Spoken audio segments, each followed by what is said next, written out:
Hey everybody, welcome back to another episode of the Layout Build series. What you're looking at here is one of the sections from my original full loop layout.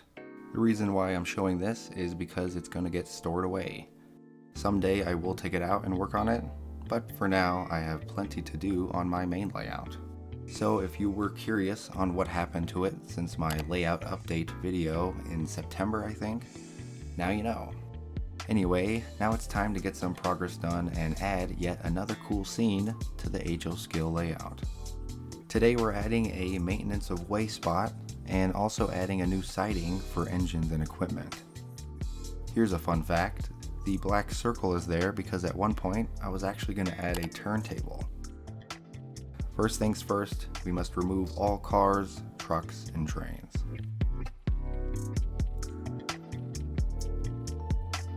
I'll be adding a new Code 83 left-hand turnout made by Walthers. Most of my track is made by Walthers with a few pieces of Atlas track mixed in, but it's all Code 83 rail.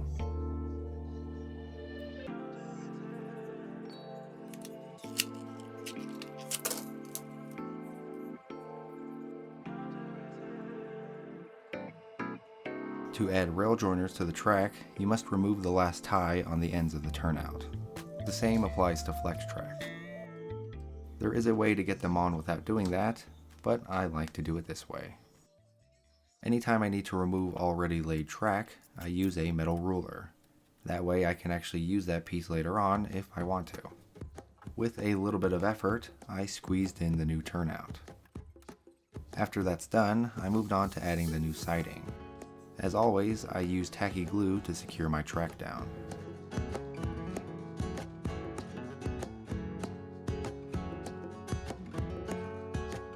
One thing that is a pain in the butt is replacing railroad ties.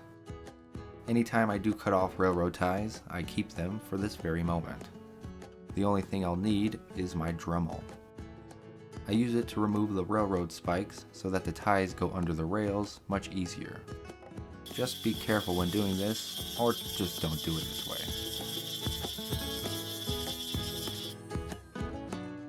I also like to clean up any unwanted pieces or debris before gluing them down.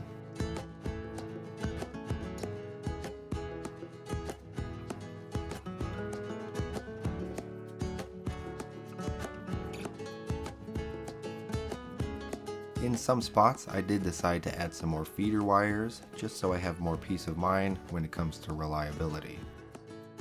Once all the railroad ties have been replaced, and all the new feeder wires are added, the next step is painting the track. As you can see, I've taped off all the turnouts, but just where the rails meet. I will be gently hand painting them later on though. Once the track is painted, it'll look just like this. Since I do have to paint the track behind the warehouse, I must remove it for the time being. The color I'm using as my base is a flat brown by Tamiya. After what seemed like forever, I got all the track painted, on both sides. And that's just in case I have to look at it someday from the other side. Next up is the fun stuff, which is making a maintenance of way area for my trucks, and also having some employee parking. Here are the materials I'll be using. I will also be using this Proz's laser cut sidewalk kit. They looked pretty good in the packaging, so I thought I would give them a shot. Time to get some dirt down and get rid of that pink foam.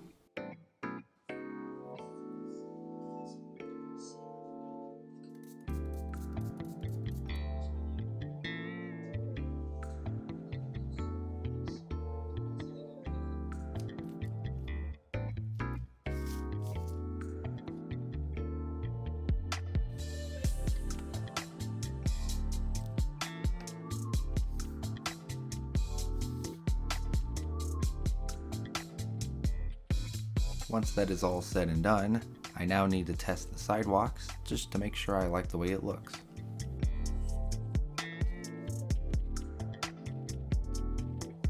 Now that I got that done, I can add some painter's tape so the asphalt can be applied.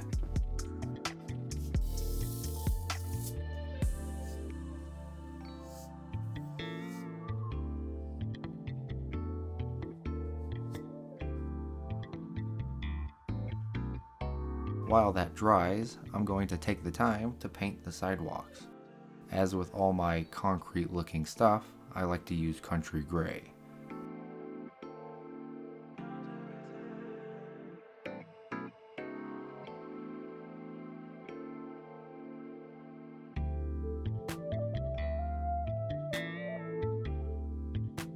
One thing I did make sure of is to not put too much paint so you don't feel those cracks.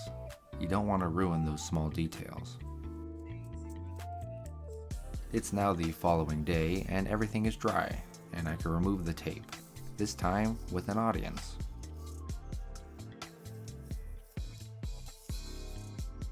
One last test fit and then I glue the pieces down with tacky glue.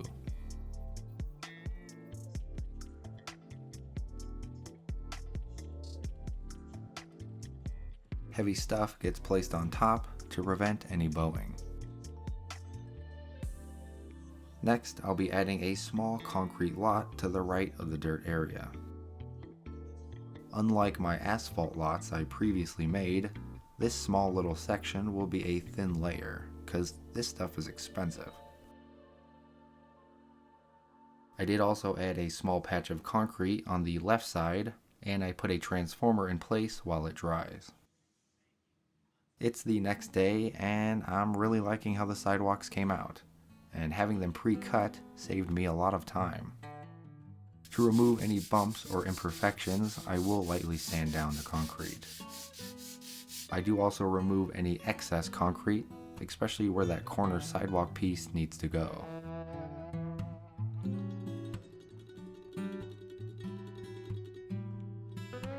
Weathering is up next. The goal is to have some good variation in the concrete, with mixes of gray and a little bit of brown. When I do this, I am pretty random with it, but it usually turns out better because weathering in the real world is completely random as well.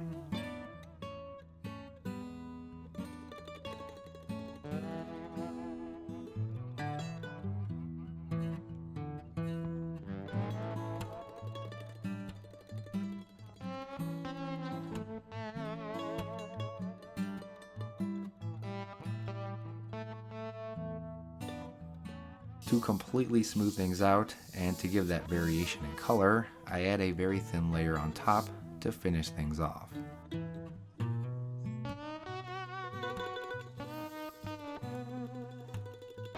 I may come back and do more weathering in the future, but I kinda like it. It looks like it has a couple stories to tell. The dirt on the left will need some touch-ups, but for the most part, the concrete is completely done. After those touch-ups and adding some of my trucks and stuff, we now have a good start to a maintenance of way area. Some may not like the concrete, but I do love the weird variation of dark and the light. It makes it seem like it's been through a lot, which is the look I'm going for.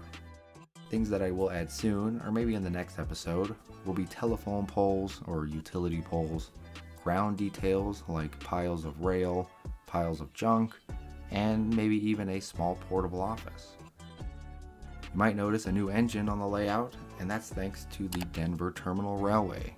So make sure you check out his amazing freelance railroad on Instagram and Facebook. I'll also be creating my own freelance railroad here soon. Still working on it, still kind of getting ideas out there, but it's something that I'm actually pretty into so far. Well, we are coming to the end of the video, and I'm glad to have covered a good portion of that pink foam, which is kind of a goal of mine at the end of each episode.